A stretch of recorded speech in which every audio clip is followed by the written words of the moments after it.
What's going on, kindergarten? Today we are going to continue working with our newfound friends, the shapes. And we're going to start to put shapes together to create bigger and better things. Today we're going to be building our own Shapeopolis, Shape City, whatever you want to call it, but it's going to be made entirely out of shapes. So go ahead, grab your paper, grab your crayons. All right, you might even want a pencil today too. In case you make a mistake, you can always erase. But gather those things and let's get our demo started.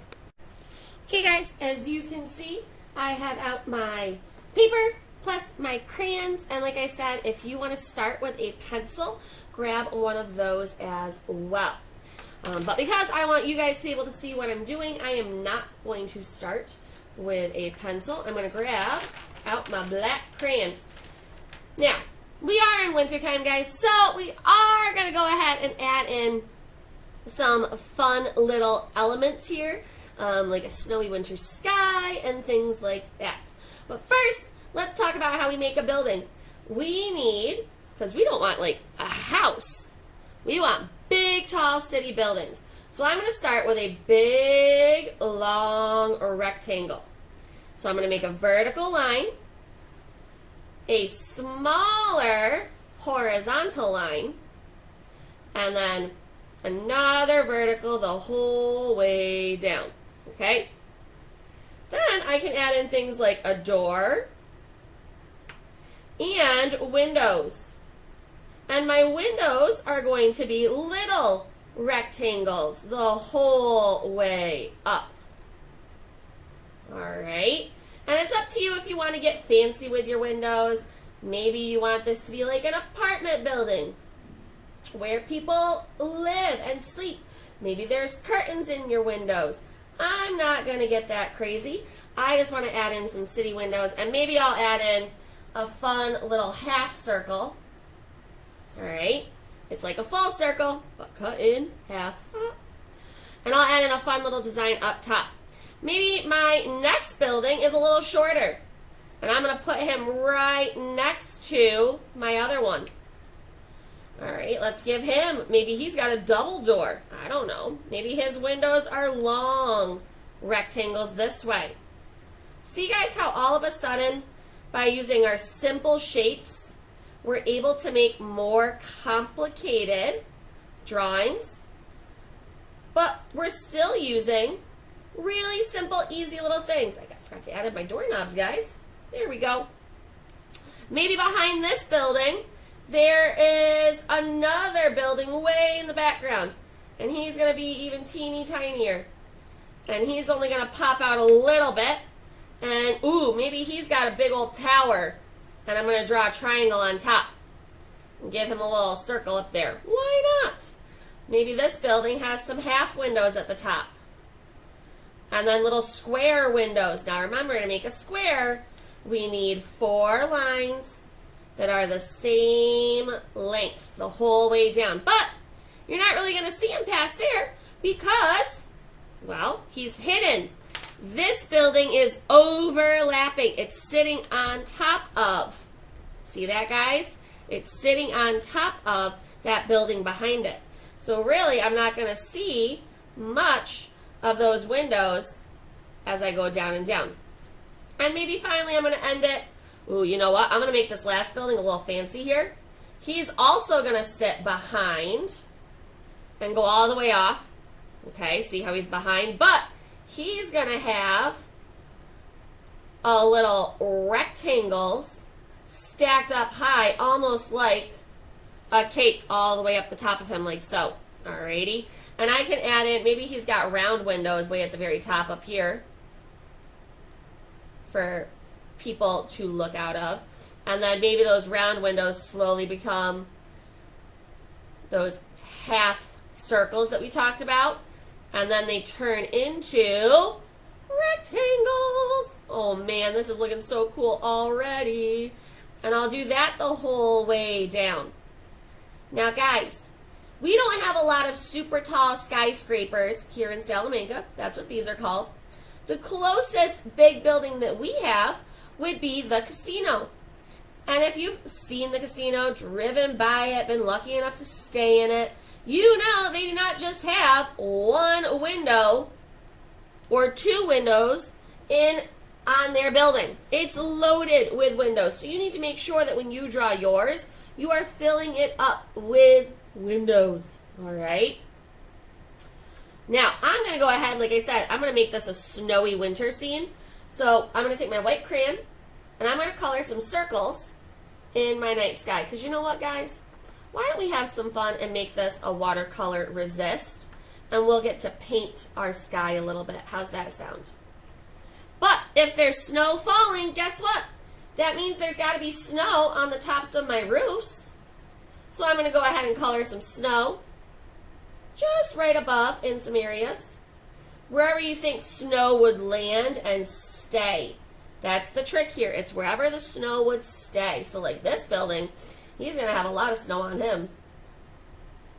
On all those little ledges that stick out. Right? Right. Okay. Now, we can go ahead and start coloring in our buildings. I'm going to let you have some fun here. If you want to have green or orange or purple buildings, go for it. That is up to you. Okay? If you want to have your windows lit up nice and bright, like there's somebody inside the building, make them yellow. Make them look like a light is on, okay? I'm going to go ahead and get my city colored in, and then I will see you when I do my watercolor. All right, guys, get to coloring.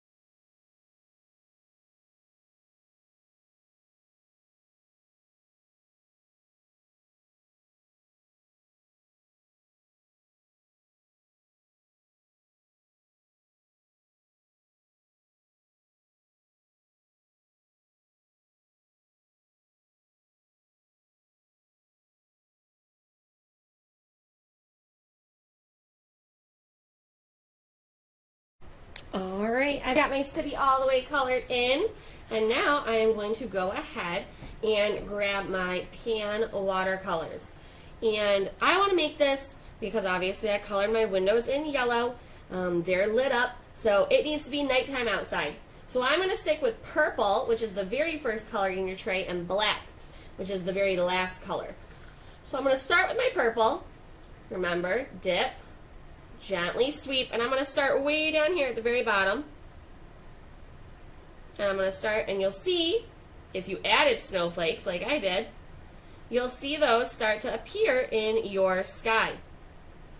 You'll also see that on my rooftops, where I added in that white, that it's going to push away my watercolors as well. Okay, that's the watercolor resist. Crayons are made of wax. Wax and water do not get along. They are not friends. So they will push away from each other whenever they get too close. All right. So I'm going to go ahead.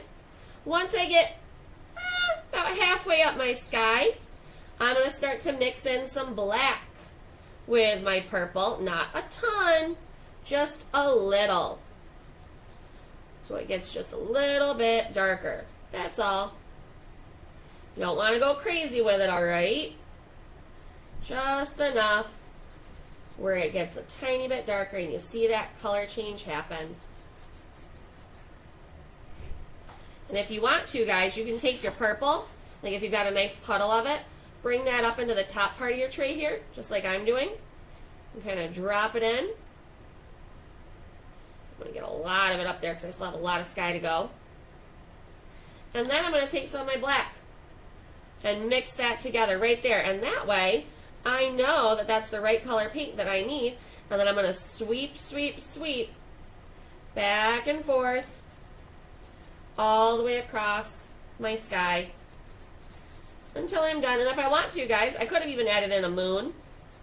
All right.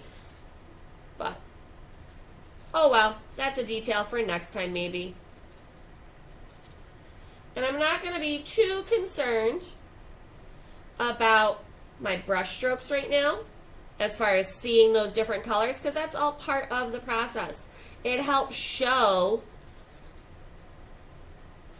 that there are lighter and darker parts in our sky. Maybe as they get closer to a building, it gets a little bit lighter and brighter. That's fine. And before you know it, you will have a fully finished, painted in, snowy cityscape made with nothing but our friends, the shapes. There you go, boys and girls. A fully finished Shapeopolis, Shape City, whatever you want to call it. But I want to see you filling your paper in, okay? Not just one building or two. A city is made up of many. Really think about adding in all those little extra details, your windows, your doors, all right? And don't forget to add some falling snow in the sky. But for now, guys, bye.